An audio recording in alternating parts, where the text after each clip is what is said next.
Assalamualaikum warahmatullahi wabarakatuh. Kami dari kelompok 9 yang beranggotakan saya, Nailus Sandi Zakaria, dengan NPM 2022-43500-792, dan teman saya, Ruli Anggoro, dengan NPM 2021-43500-620, akan mempresentasikan materi konsep dasar Triple Down Rules atau RDR. Pendahuluan. Apa sih RDR itu? RDR atau Triple Down Rules adalah metode pengembangan sistem berbasis pengetahuan yang memungkinkan penambahan dan perbaikan aturan secara bertahap atau inkremental tanpa harus mengubah seluruh sistem. Tujuannya untuk mempermudah knowledge acquisition atau akuisisi pengetahuan dari pakar secara berkelanjutan. Latar belakang. Sistem pakar tradisional mempunyai beberapa masalah utama. Pertama, knowledge acquisition bottleneck, yaitu sulit memasukkan pengetahuan dari pakar. Yang kedua, knowledge maintenance problem, yaitu aturan saling bergantung yang perubahannya bisa merusak sistem. Triple Down Rules atau RDR dikembangkan sebagai solusi untuk akuisisi pengetahuan inkremental. Triple Down Rules pertama kali diperkenalkan oleh Compton dan Johnson pada tahun 1988. Konsep dasar Triple Down Rules. Kasus atau case, yaitu informasi atau masalah yang sedang diproses. Aturan atau rules, yaitu kondisi dan kesimpulan yang digunakan untuk memutuskan hasil. Eksepsi atau exception, yaitu jika aturan lama salah pada kasus tertentu, aturan baru ditambahkan sebagai pengecualian. Prinsip utama, aturan tidak dihapus, hanya ditambahkan. Pengetahuan tumbuh seperti pohon keputusan dengan cabang exception rules. Struktur pada Triple Down Rules. Yang pertama, ada base rule atau aturan awal. Yang kedua, ada exception rule atau aturan tambahan jika kasus tidak sesuai.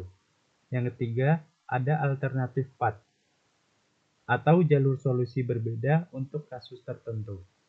Ketiga hubungan ini membentuk hierarki if then except.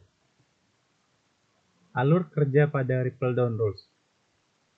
Pertama, sistem menerima kasus baru, menginput gejala atau data. Selanjutnya, sistem mengevaluasikan aturan dari root rule ke bawah. Selanjutnya, jika aturan salah, pakar menambahkan aturan pengecualian untuk memperbaikinya. Terakhir, sistem menyimpan kasus plus aturan baru sebagai referensi. Pengetahuan sistem tumbuh seiring banyaknya kasus baru.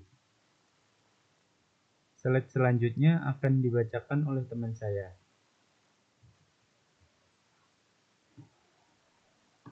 Oke, saya lanjutkan untuk selanjutnya contoh sederhananya kasus diagnosa penyakit itu ada base rule di mana kalau misalnya if demam itu bisa jadi flu, exception if demam and bercak merah itu jadi campak keluarnya, yang exception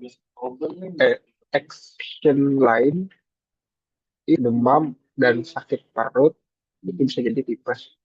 Nah, selanjutnya adalah mekanisme dari RDR. Jika pasien datang dengan gejala baru yang tidak cocok, maka pakar tambahkan aturan tanpa mengubah aturan yang lama.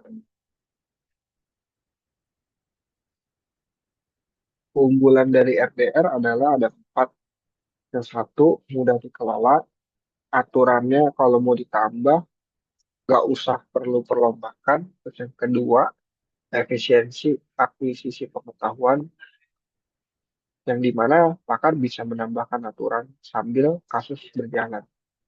Yang ketiga, tidak perlu asah menyeluruh, yang dimana fokus ke perbaikan lokal. Yang keempat, scalable atau bisa berkembang sesuai jumlah kasus.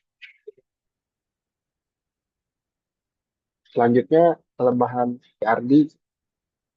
Kelemahan DRD juga ada 4 poin, yang dimana nomor satunya struktur bisa menjadi kompleks jika kasus terlalu banyak. Yang kedua, redundansi pengetahuan bisa menjadi. Yang ketiga, tidak cocok untuk domain yang butuh pengetahuan formal dan terstruktur. Misalnya, logika matematis. Yang keempat, tergantung pada kasusnya. Sulit jika data kasih terbatas.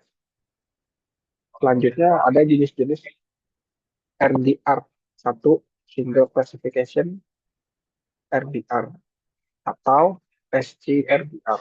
Setiap kasus hanya punya satu kesimpulan. Yang kedua, multiple classification RDR atau di mana kita sebut kasus bisa menghasilkan lebih dari satu kesimpulan. Yang ketiga, ada nested RDR atau aturan exception bisa mengubah sub exception yang lebih kompleks.